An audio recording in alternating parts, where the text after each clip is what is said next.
the modern consciousness and real world embodiment. It's where the supernatural becomes natural again. It's not fantasy, not an escape, but as a powerful tool to be used, as a powerful truth to be understood. The reason you are called here is not because you're here to follow. You're here to remember who you are. Your soul carries a code. This space simply helps you unlock them safely, clearly, and powerfully. You're not broken, and you're not late. You're not imagining it. You're remembering. Welcome to the Sacred Code.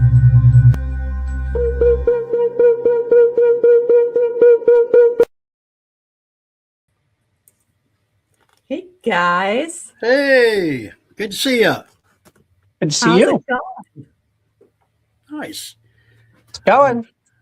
I would not want to be any other place at 3 o'clock Eastern Standard Time. No. That's right.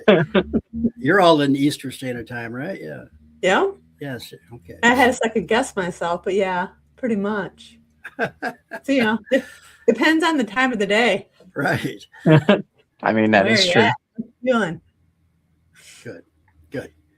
So we were supposed to have a guest today, right? We were. Yes. Ronn Leblanc was going to come on, and he was going to talk about the work that he does, the new book that he has coming out, and talking about sacred sites and ley lines. And I'm going to say it. It was a little bit of a selfish reason lining up the episode because I knew that we were going to be going to the Serpent Mountains and coming back, and I just thought it would be such an amazing topic because Ronnie is so knowledgeable of all of that. He had something come up, so we'll trap him some other way into a show. He's definitely a very busy person, for sure. And I was looking forward to it, and I love talking to Ronnie. Ronnie's a good guy, but we will carry on, and we will get through this. So, but it's always good to be with you guys and talk to you guys, of course. So, I use a lot of hand motion here. I don't know why, but it's going on now. My wife is supposed to be here. Happy hands. Yeah, she's tied up too. In a next town south of here, so hopefully she can join us a little later. But we are here, and we're going to continue to talk about what ancient sites and ley lines and things like that. It's like a recognition, especially going to the Serpent Mounds, right? Like I'm an Aries, so half the time when I do something, I just decide I'm going to do it. I don't give a crap about anything else. I'm just going to do it. So I really didn't check into the history of the Serpent Mounds. I just went and did it. And I didn't realize that the Serpent Mounds is like a whole circle of sacred sites. It's just one of them. And it really just got me thinking about how important all of these sacred sites are to the human consciousness and to ascension. I think the more that we go to these sites, the more we're activated and we align with what we're supposed to. I mean, there is a reason why all of these sacred sites are, lined up with the astrological. And we've got to pay attention to that message, especially, I know it's cliche to say, especially around the sacred times like the equinox. It was fun going to the Serpent Mounds during that time. But I think it's more than just that. I think we just miss our spirituality when we just focus on those parts of the season. We should be thinking about the sacred sites all of the time. And if we can get to the sacred sites, we need to create the sacred site for ourselves. Yeah. And, at one time it was more important, apparently, to do these things. And we discussed before we came on that, just below the Serpent Mounds and a big gigantic crater there that a meteor hit there. And that perhaps has something. Yeah, it has something to do with, it's a huge crater that people don't realize, but, and perhaps that's why the site was built there, because that happened. and they witnessed it. So I'm not sure. I forgot how old they're supposed to be. Do you remember, Mary? Did you catch that? You know what? I did not catch that. So I'm not even going to try to put anything out of it. Like the number like 2000 years would pop up in my head, but don't quote me on it because I don't know for sure. Yeah, it's BC for sure. But to think that area alone, I mean, Ohio in itself, amazingly, especially southern Ohio and southeast Ohio, was a pretty busy place at one time for ancient civilization. So, and Native Americans too. There's something about that area.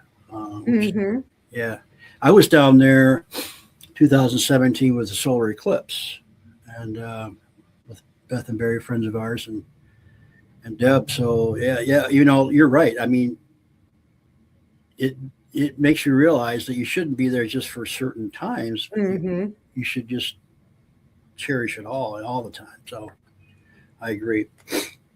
Where is that place located? Southeastern Ohio, pretty close to the Kentucky border. Okay, not far at all. Maybe we stayed in Hillsboro, and Hillsboro was like 25 minutes away from it. Okay. So it's pretty close, and it's a pretty cool area. It's hilly, woodsy. Something I didn't realize, it is really hilly and woodsy. Like Diddy and I almost got hypnotized and went into our own regression going around all the curves. We were like, holy crap. But I didn't realize because it's hopefully I'm saying it correctly, the Hopewell Indians. But there's like this whole circle. So we didn't go to this one because it would have been 2 hours away from where we were at. But there's a whole site that I'll see if I can find the name, that is astrologically created so that when you stand, that it aligns you specifically with the sun and the moon at specific times of the year. There's places like this all over. And the best part, really, literally, and this is like, I don't know, it's a clincher for me for a lot of things, but a lot of them are for free. We were shocked because around here, you go to a lot of these places, you're paying money to get in. And these are all, they're considered national state parks. Yeah. And you just walk up there and it's beautiful. Let me share. This one isn't from the Serpent Mounds. Let me figure if I can share how to share a picture. But I got some of the Serpent Mounds, but the second one was just straight burial, but it's so pretty. Give me 1 second here. If I can find the right button. Here we go.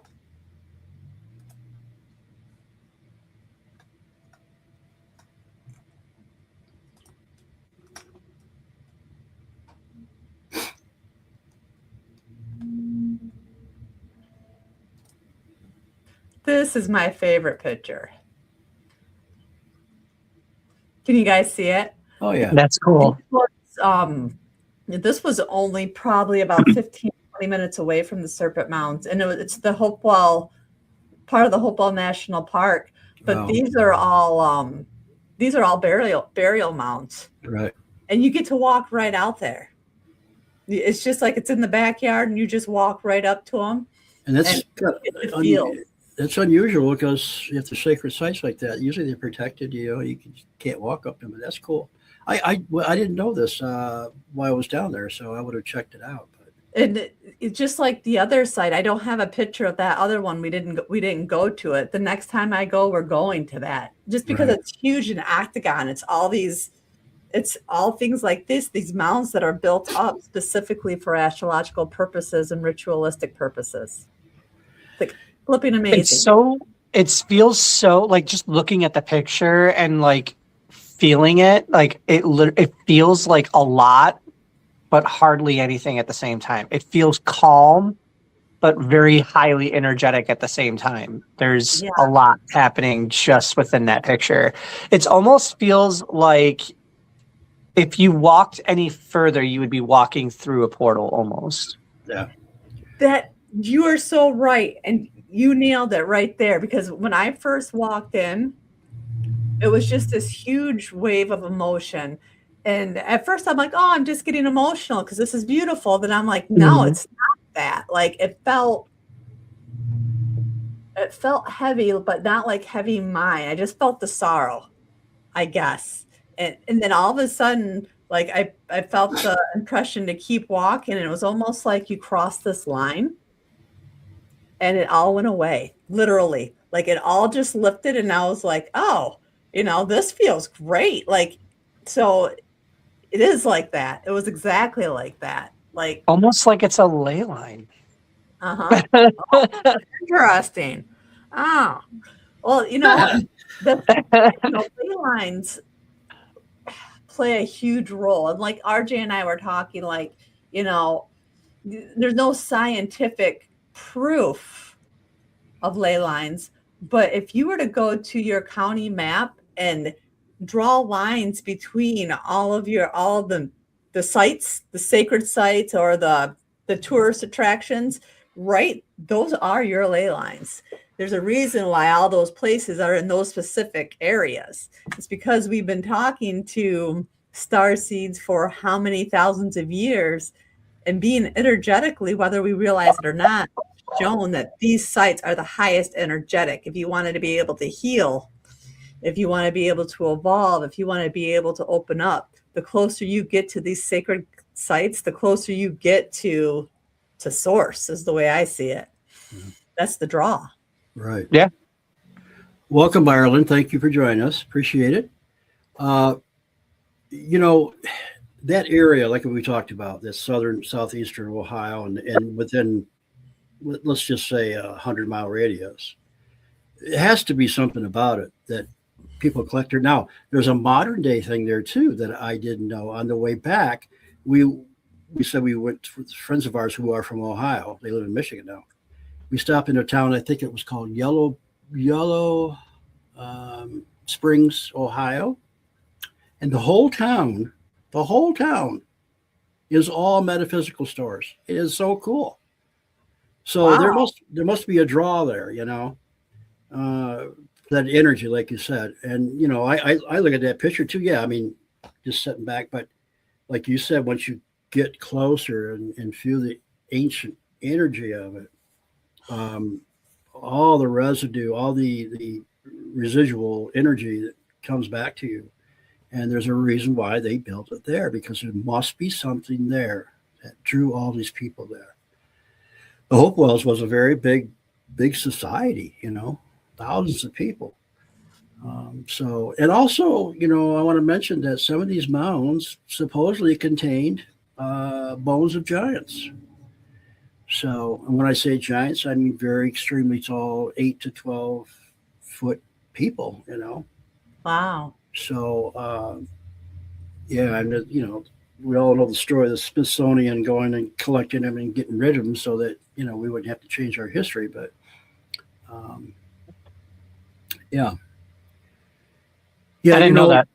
yeah, a lot of these mounds contain, especially in Iowa and Illinois and places like that. Uh, and yeah, you can find them going west out of there into the next states over. A lot more mounds too. It's pretty amazing how many there really are. Yeah. And I'm sure on, like you said, the same ley line. So, um, but we were talking earlier. Scientists doesn't recognize ley lines, and to them there's no proof, and they can't figure out what it is. But someone has taken an elaborate time throughout history to connect these places and draw imaginary lines, and when you do, you get this sacred geometry. Um, Yeah. you know what I'm saying? Like Sault Ste. Marie, the oldest city in Michigan. All the ley lines up there make this big, gigantic pentagram. You can just type in ley lines in Michigan, and you can see it's a big hub of these certain points, and you can't make that stuff up. So, um, and there's a Stonehenge in I think Connecticut or out east somewhere. I can't. Forgive me, I can't remember the exact state, but it perfectly aligns with Stonehenge, and goes through all these other sacred sites too. They say churches were built on these ley lines because they knew the energy was there, the portals, the whatever it is, So we had knowledge of that at one time, you know, um, and we're getting that back, of course. But um, yeah, they do something that we didn't at the time. Yeah, they definitely didn't do anything. It definitely wasn't random. And the more I got into the trip and the more places that we went to, I started really seeing, you know, planet Earth as all these sacred sites being the nervous system of planet Earth. Right. And, it's all these pieces, and all these sacred sites are the chakra system of the Yes. nervous system.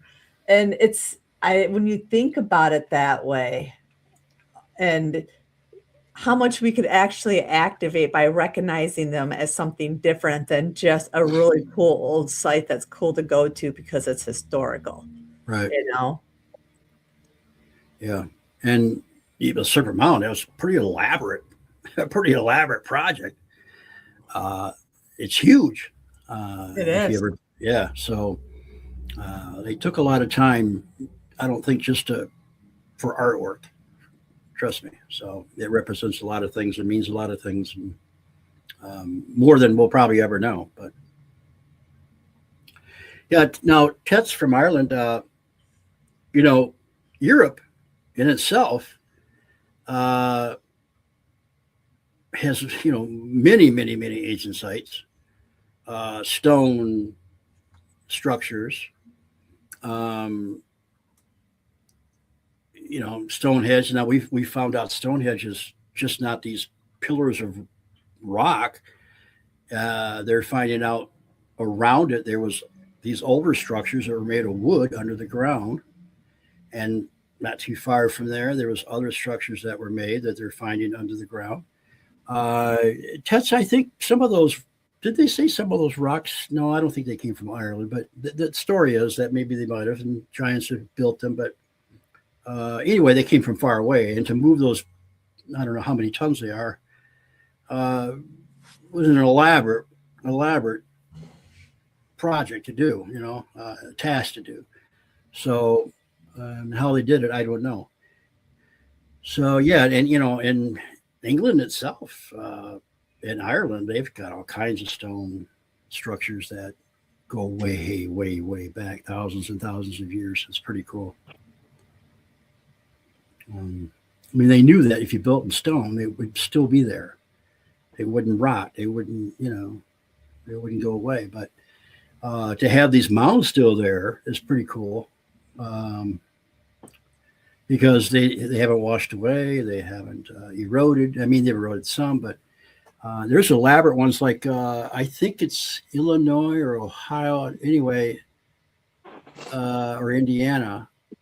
It's as big as the pyramid, and it's flat on top. And why they built this elaborate thing was just a huge football field of stuff on top. In my opinion, I think it was built for a UFO to land on. Or to fuel, Yep. to fuel it with energy. Yep. Something like that. Even the ones down in Mexico or wherever they're at, that represent the Pleiades, the seven. You see these structures are square, they're set up perfectly, and it just looks like landing spots. And they've proved underneath some of these there's mercury, and there's all kinds of weird stuff going on that I agree with you, that the fuel, and not only that, to land and to talk to the people, so because there's steps coming down from them, large steps. These people must have been pretty tall, so it's just my opinion anyway. Wouldn't it be fabulous just to go back and be able to see what they actually did with it? Right. Because your mind does wonders, because we started at the coil of the snake at the tail and walked down on the left hand side, but when you get to that head of the snake, it's just a big mouth that goes down all these stairs, and you can just, well, I could envision just a woman standing there with her arms in the sky, calling in whatever. And I just know that there used to be water there, Right. not this big. It's just a bunch of trees now, but Yeah. like, just, you could just imagine what it's like and what they did with, because as you walk through too, you could feel different stages of energy. The vibration feels different at certain parts. So that they use that mound in separate ways for specific purposes. Like, I feel like the middle would be the one that you would want to work with for the equinox system. Yeah. And then when you're talking about the lion's gate, the head of the snake and the coil of the snake, because that's where you're going to manifest. Like, my mind goes down rabbit holes with that Same. kind of stuff. But the reality is the serpent mounds are great. But do you know there's so many places that are local to us that we can do the same exact thing? Yeah. I think sometimes it's just in our nature to think about everything else that's out there instead of what's like close. What are some of the ones that RJ? Well, there's well, just west of here, probably 20 minutes, we have a couple earthworks there where they're like 5 feet off the ground. They're about a football field around, and they're out into this state land. And they were built supposedly by the Yam Kodesh, who were here before the tribes that are here now, or they're the ancestors of the tribes that are here now. And they say they're between 600 BC and 600 AD. Wow. Now, and there's more to it that I haven't seen yet, but and it's weird because they have a music festival called the Sacred Mountain Music Festival just north of there, and I think there might be one on their property. I don't know. I have not been to it, but yeah, you go in, you drive back, and it's funny because the one is there's an old coffee can on a little stick, an ancient coffee can that you can tell that's where it is for the one. But when I went back there, and there's 2 of them, and you probably could walk to the other one, but you've got to come back out and drive about a mile and a half around to get to the other one, but it's not too far from each other. When I went into those with my dear friend Rob, who passed away, there were trees all bent over and tied with one another, which was really weird. So there might be a vortex there. Okay.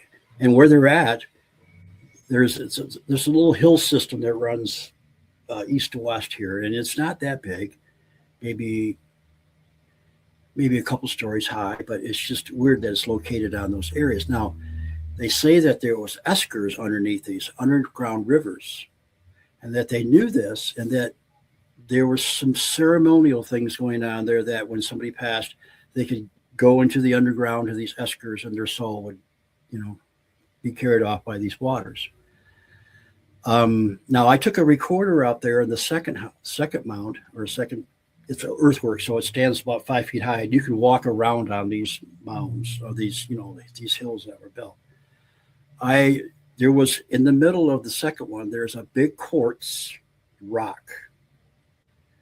And due south, due north, there's some other boulders. So they had it marked out. And Barry, my friend, was figuring it out on his phone that, that was, one was due north and one was true north and one was just north. Okay. So there was 2 settings on it. But interesting. And I put a recorder down at that big crystal in the middle, which is kind of pink and green and, white crystal. And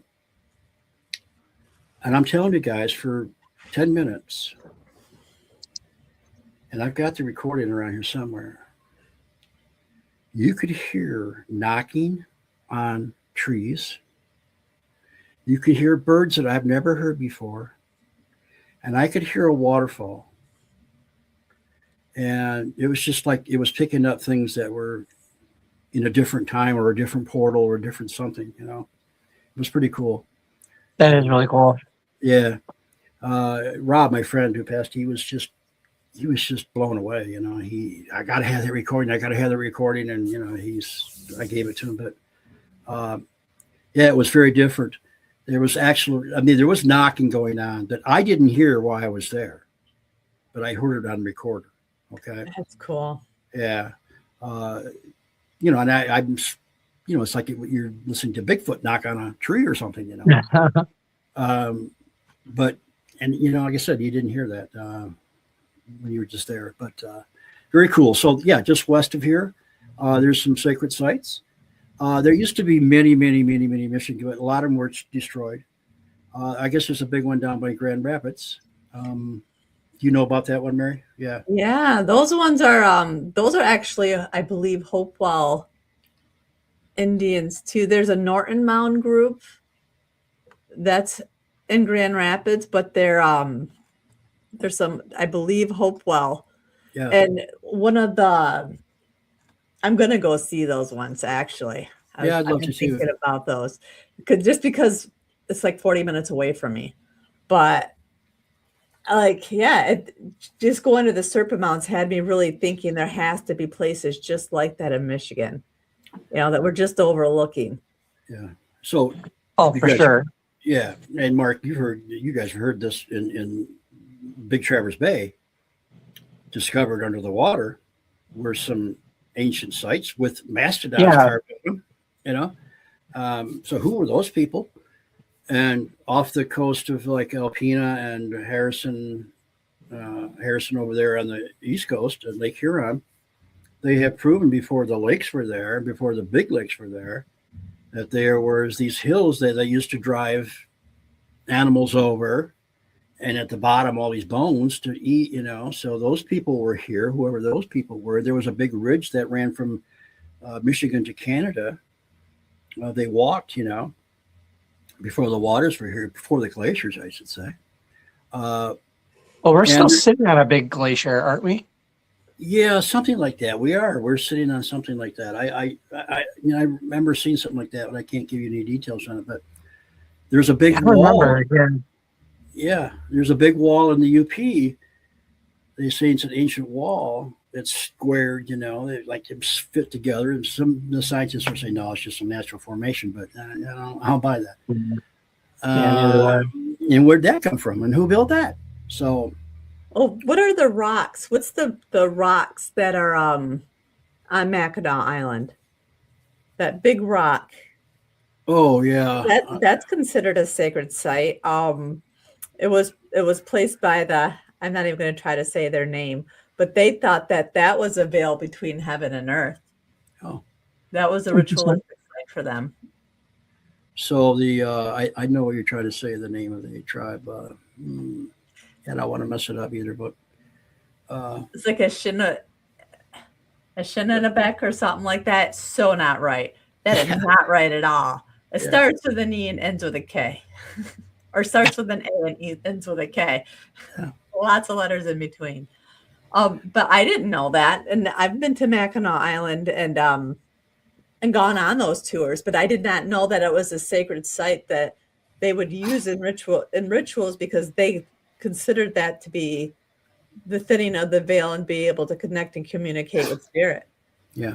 So all these little things that you just didn't realize about sites that have just been turned into tourist attractions. We're missing the real picture, I think, with the commercialization of it all. Yeah.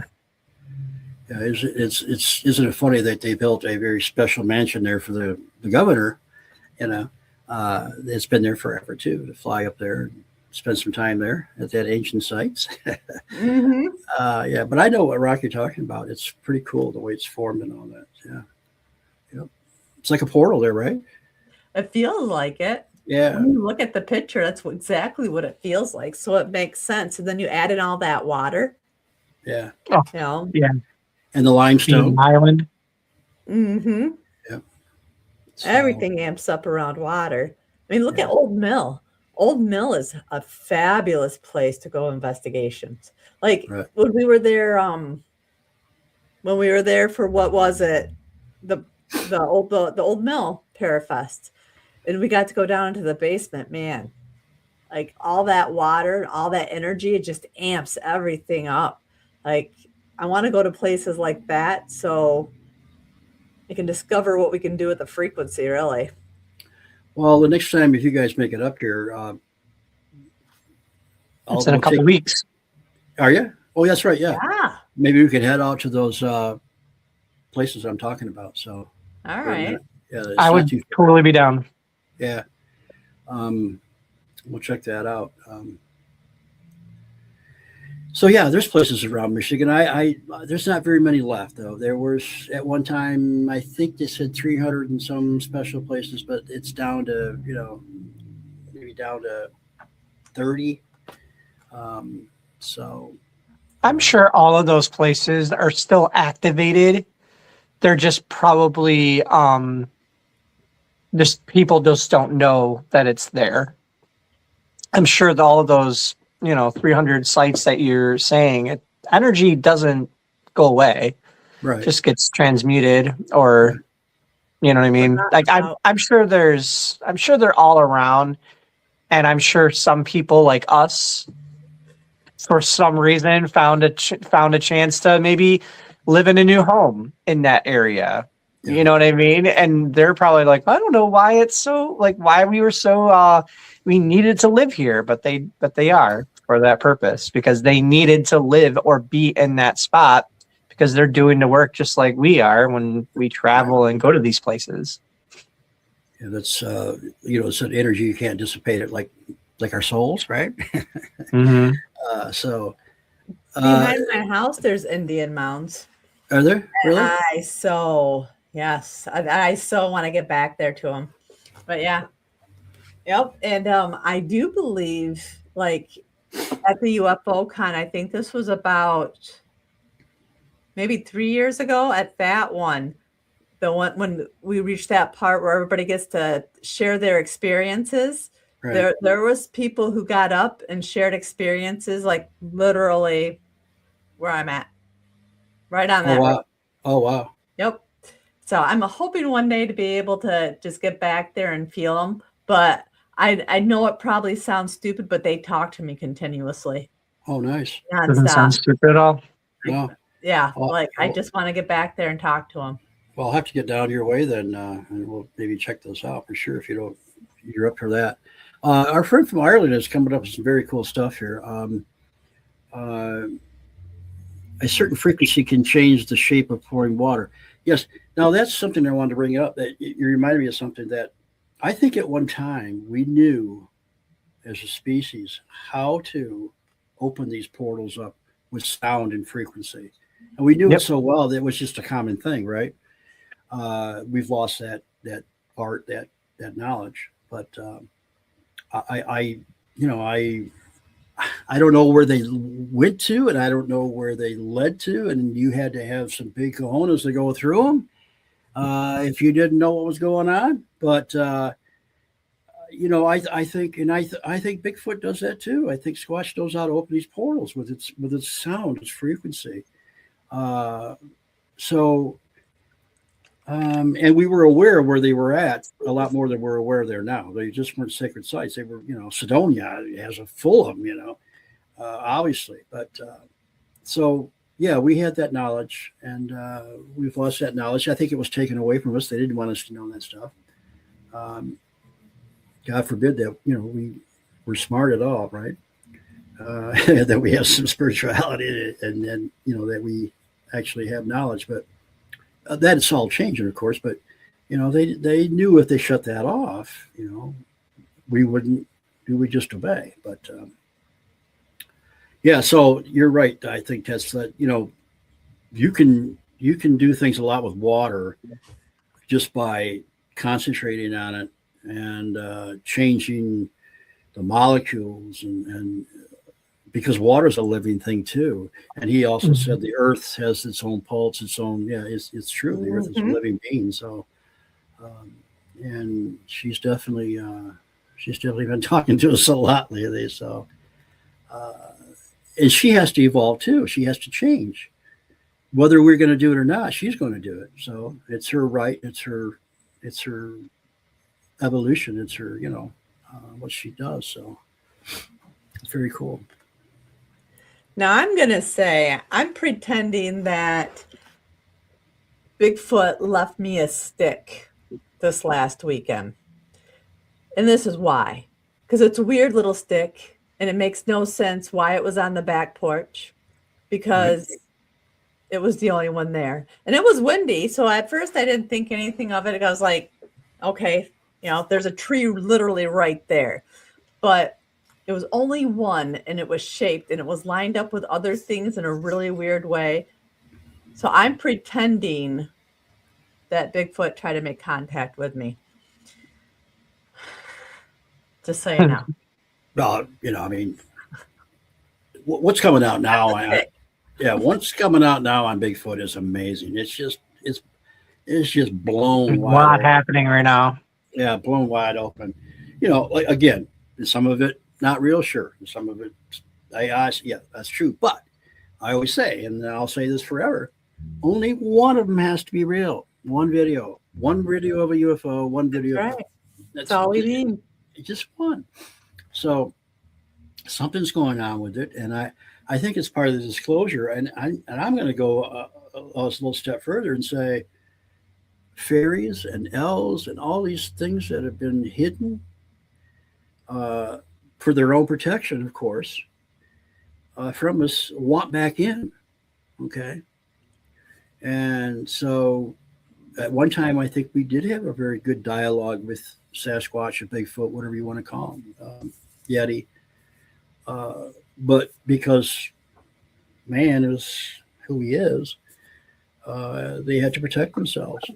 So, and that's because of our DNA from what we've inherited from other sources, being warring and, want to battle and, me, ego. They had to step back. But I think as we're evolving as a species, they're realizing that, they're going to accept us now back into the disclosure. So, and I think this is happening. I really think the government protected Sasquatch for a long time and has certain places set up for him. You know what I'm saying? Well, agree. Yeah. I well agree with that. Yeah. So it may be happening that it was given the okay to make more contact, and see what happens. So hopefully that's the case. I feel like we're treading on their land. It's not the other way around. So Right. I feel that there are lots of places, like locations and stuff like here in every other state, that has like certain, like, hey, you don't belong here, or hey, you can't go over here, or oh, this is private property, or no trespass. Like a lot of these places, I think it's set up purposely for that, because just like how there's ley lines for us and things like that, I feel like there's ones for them. Right. And they get to use that to travel and whatnot for more safer travels in a sense. Yeah. But once they get outside of those areas, then they're kind of treading in like, well, you're near the humans, so Yeah. you do what you got to do. But I agree. And that says the ETs have been hiding and protecting me. So I agree with that too. Our good friend Jen Cruz, who the Sea Squatchers, she had this amazing photographs of these Bigfoot prints going up this hill. And when they got to the top, they went in a circle and just stopped. So, man, that's kind of proof to me that they had the ability to just skim in and out. And our good friend Ronnie, who was supposed to be on today, when they were in Washington or Oregon, I can't remember, they saw they had a light shining across the river on a rock, and the shadow went across it. So he said that this is proof they can cloak, but you can still see the shadow because it passed the light, but you couldn't see him. But when the shadow passed, you could see all the hair on it and everything else. So isn't that cool? Yeah. I love how like for example, and I don't know how accurate this is in a sense, but I love watching Gaia TV, and when I was watching an episode on something, they were talking about Bigfoots and stuff and how they cloak and things such as that. And they were even saying, like, you know how we have a lot of technology that we use. So like we have infrared, we have like night vision, we got all of these different things that helps us see in this physical that our physical eyes just can't do for us, like certain light, certain certain things, whatever. And just as they're walking by us, if you had one of those things, it would pick up so quickly what just walked by. And we just look at it because our physical eyes can't see it, but we feel it kind of walking by and probably walk right through you. Don't really know, but in a sense, they're not really necessarily they're cloaked to us. That's for our perspective, but in their perspective, I think they're just doing their own thing, like how we are, just talking, doing our thing, and we don't even realize that. Even though we're kind of sitting in this spot, we might be sitting in a spot that someone else is kind of moving around in another. We might be sitting on their lap. We might be sitting on their lap, right? Right? Yeah, because scientific. That's a little creepy. Yeah, well, scientifically, I mean, we can see 32% of the light spectrum. Only 32%. The humans can. So, like you said, Mark, gamma rays, X-rays, all these other light spectrums that we don't see, perhaps they're vibrated at a frequency that our eyes can't pick up, and they're right next to us. They know humans. They know what we're capable of and what we see and don't see, and they're very telepathic. So they're probably like, they hear someone in their mind like, "Did I feel?" And they're like, "Oh, we got to back up." SOS. Yeah. This one knows. Yeah. That's wild. Hi, how you doing, Tom? Thanks for joining us, man. So, have you ever heard of the sacred rock on Presque Isle? Where's that located? Presque Isle is a part of Michigan. I believe it's in the UP, isn't it, RJ? Yeah. I'm. You know, when you just hit something with me. I knew that, but you just brought it back to me. That's something I hadn't thought about for a while. But yeah. Look at you channeling. I know he is.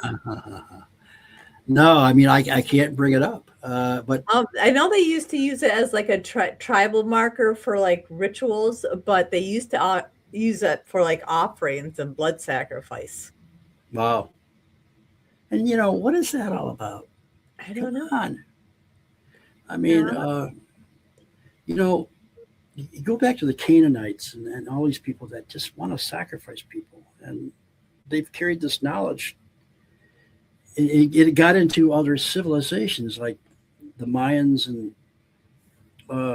eventually just I don't get it, but well, magic, blood magic, especially it's really powerful. Regardless how you're using it, positive, negative, with your whatever your intent is. But yeah, it's very, very powerful stuff. They use that on like even all religions mostly use it. They use some form of magic like that. Whether they call it magic or not, but you're right. Yep. Yeah. Very true. Just like going to church and doing the blood of Christ. That is technically a blood ritual. Yeah. Pretty much. Yeah, you're right. You're right. It is. And it's used everywhere for sure. Yeah. So it's very powerful stuff. Yep. I get it, but the actual sacrificing part, I'm sorry. I mean, some people actually probably went into it thinking they were very privileged to be a part of it. But no thanks. And if that was our ancestors doing that and we were to say that to them, they would say to us then, I used to walk 2 miles every day to school, 3 feet of snow. We would never understand those challenges. Well, they didn't happen too long ago. Ancient civilizations, they call them ancient, but they're really not that far away from us at the same time. We're No. closer to them than we think. Like, I didn't know that we have petroglyphs in Michigan, in Cass County, or it's a Cass, Michigan. Is it Cass County or Cass, Michigan? Do you know? I don't remember, but I have heard this before. You talking about the pictographs? Yeah. Yeah, they're in Cash up there. Yeah, in the thumb. Yeah, with the Michigan thumb. You know. So, Ted says something. The carousel wheel in Logan's Run. My brother was in that movie, but had a little part in that movie. To be honest with you, I'll have to go back and watch that. But the carousel wheel, yeah, reminded me of that. So, any other places in Michigan you guys know about? The only ones I know of are the ones that are underwater. So, Yeah. like, I heard that, Lake Superior's got quite a few different structures that are still perfectly placed, but it's just all under the water. Oh. So that's all I know of, really. There's a big anomaly off. What's that big island in Lake Superior? It's got wolves on it, and you know what I'm talking about. You can go there by boat. It's up in the northwest side of the Lake Superior, but it's a huge island. Anyway, there's a big anomaly that Brad and Blair and Tim Ellis had in their book. That's just off the coast of that, and it's kind of saucer shaped, but it's there, and the satellites have picked it up, and the LiDAR have picked it up, and doesn't look like it's a natural formation. So, if you get a chance, they have a book out. Brad Blair and Tim Ellis. It's called it's a big elaborate title and monsters and legends and all this stuff in Michigan, you know. But anyway, They also have the Atna earthworks in Milwaukee, Michigan, which is their circular earthworks that represent like the sacred cosmology. So it's again just like the ones that were in Ohio that line you up with like the sun and the moon. So those are another places that are pretty close that you can go to. And the other ones, the Nortons in Grand Rapids, those burial mounds, those go back to like 400 BC and 500 BC. right. Think So, about that. Excuse me, Mary, did you say Zilwaukee? Milwaukee. Milwaukee, Michigan. Misaki, Misaki, Michigan, yeah. Yes. Yeah, that's just west of here. Mm-hmm. Yep. Next town over, about a half hour away. So there's something about this area, and I like I said, this hill. If you drive along 55, you can see as you're going out to Lake City, which is in Mississauga County. There's just this hill that just follows the whole area, and supposedly there's underground rivers there, eskers they call them. Now, oddly enough, huge farms are there. They must be getting this water from these underground sources. They must have known that because you can just, I mean, I'm talking huge farms, huge growing areas from here to there. So maybe they know something about that. So Probably. yeah, Or they were just very, very lucky. yeah, you know, That whole area is like a time warp. yeah, I remember last summer, it was in July, that Denny and I were coming from your guys' store and heading back to Luther. And we literally entered, I'm not kidding, a time warp. We've been that way many times. We go the same way every single time, like to the point where I wasn't even looking and I knew where we were turning because you can feel it with your body. That's how many times. We came out in a completely, don't even know where we were. And then he's like, what? I'm like, I have no idea. I said, we must have went too far and went went by our road. So we GPSed it thinking that we went too far and we were going to come back up and then take a left the rest of the way. No, I still don't even understand the road that we would have turned down. We came in before it. I still don't. It just still doesn't make any sense. But somehow we came out by the freeway that we were driving to. We just don't know how we actually got there. And by the time we got back to the cabin, we were there 15 minutes sooner than it normally takes, and it takes like an hour and 10 minutes. I'm So smiling. Yeah, place is just crazy. I'm smiling because we've done that ourselves here. Deb and Yeah. I have done that too. We're like, how did we get here?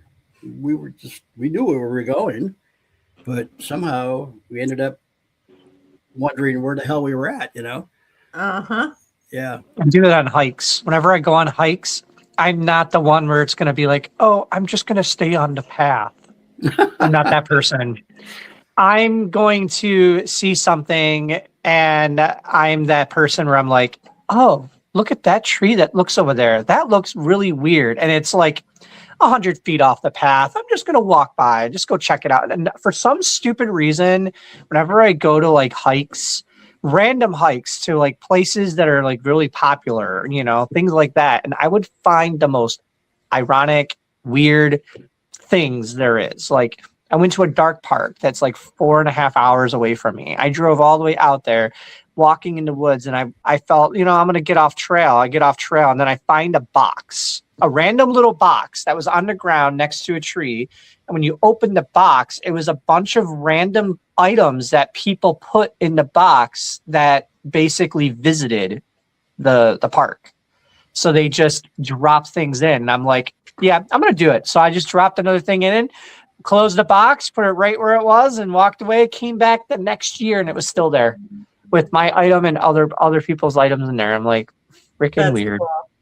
Yeah, I did the same thing. I found this like plastic jar in a log, you know, to the next to the river out here, Muskegon River, west of here, and people had put journals in there, little journals and stuff, and it's weird, out in the middle of nowhere. That's so cool.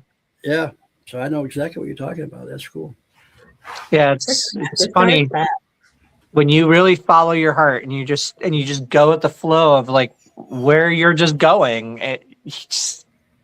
When you're really just in that flow, like you find the craziest stuff. I'm just trying to read some comments here. Yeah. I phoned my girl from a call box and said, I'm on my way, which takes 15 minutes, walk out of the town. Next thing I arrived at her house and she was shocked and can't remember my journey. It's funny how, see what he calls the phone, the call box, because it's a different country. It makes perfect sense, for sure. We would call a phone booth here. I don't know. Is there any phone booths left anywhere? I don't see any anymore. The only ones that I know of. So I live in Clinton Township, Michigan, Yeah. and just north of me, there's a city called Mount Clemens. Yeah. They used to have a few phone booths where they used to like paint it and like decorate it and stuff. Cause I mean, it wasn't being used. So someone decorated it, made it look all cool, and then they got rid of them. So I don't know of any anymore. Yeah. Is there any in Lansing? Like downtown Lansing? Do they still have any of them? I don't see any around. I don't see any more around, but back in the day when I was a child, of course, in the 60s, before cell phones. Hey, I used to use them too. Yeah, okay. So you're not as young as you look, but that's what we did. We find the next phone booth so we can call so and so, because we're lost out here. We need to know where to go. And and the cell phone came, and no more call boxes, as Ted says. So I remember my mom, when I was little, she taught me how to use the payphone. So she took me to the booth and was like, all right, all you do is you put your quarter in here and then you just dial the number and blah, blah, blah. And it'll come through, but make sure you call collect, make sure. And like, Like she taught me all of it. So then there's been multiple times I used to actually have to use those booths because I would be like too far from home or something and I would need to call or whatever. But And we had to carry a lot of change around with us. Yeah, we had to carry a lot of change. So yep. Especially recall I used to have a fanny pack back then. I used to have all my little quarters and stuff in there when I was little and I would run around. Right. Back in the day, we had to walk 2 miles to the phone booth. Exactly. Nothing. You just pick up your cell in the phone. snow. In the snow, man. And we didn't make it because our feet froze, but yeah. And our ears were frozen to the phone. Yeah. So, well, that's interesting we talk about that because look how far we have come in 150 years. Oh yeah, technology, man. It's crazy fast. Mm-hmm. Scary fast sometimes. Well, like, here we are with AI, and within like a couple years from now, can you imagine what AI is going to be capable of? Mm-hmm. Can you imagine? Yeah, like, can you imagine what our technology is going to be just in 5 years? Look back in just the 2 years, just 2, on how fast we just went. I can't imagine 5, honestly, where technology is going to be in 5. Like, we're going to probably be, watching live on NASA or something, a bunch of cameras in space looking at all of these different things. And we're just like, wow, this is life now. Yep. The only thing that I'm really worried about right now is I don't know who's in control of it. I want to know who's got, you know what I'm saying? And once I find that out, and once I realize that the good guys are controlling it, I'll feel more comfortable with it. I've dealt with it a little bit, but it always tells me what I want to hear. You notice that? It always tells you what you want to hear. So, when I find out that it's actually being run by the positive people, whatever who they are, the white hats, or the extraterrestrials, whoever they are. I'll be, but I know it's part of our evolution. I know that, but we'll see. Well, that's all we have for today. Real quick though, just curious before we end it. Have you guys heard about the meteors that have been falling just over the last, okay, so you heard about the one that hit Michigan? No, I didn't. Yeah. So far, there's been, only 3 that has been factual, in a sense, because we don't have, proof, in a sense, for the other ones that people have been talking about. There's one that hit Ohio, and then there was one that hit Michigan. One in Texas, right? And the one that hit Michigan supposedly was really close to Grand Rapids. And the one that hit Ohio, I don't know where it hit. But these meteors are coming down pretty quick. And the people that have been finding the meteors that are in the ground have been magnetic. So that also reminds me, and I wanted to bring this whole topic up in the very beginning when we first started, because you were talking about, you were talking about how meteors came, we get magnetized to meteors, our bodies with all of the elements of Earth and all of the stuff, so a lot of the things that we're connecting, a lot of dots and stuff. I don't know, I wanted to bring that up because I find it very curious that with the veil kind of thinning, and now suddenly we have all of these meteors that are just falling close to these ley lines. Yeah, I just wanted to throw that out there. It's fun to see these things fall in right now. Mm-hmm. Yeah, there's definitely a lot going on for sure. And we were going to bring that up with Ronnie too. So we should have probably got into that. But next time we'll talk about that for sure. For sure. All right. Well, talk to you guys. Bye. Love you guys. Bye. Thanks Love for listening, everybody. Bye now. It was good seeing you too.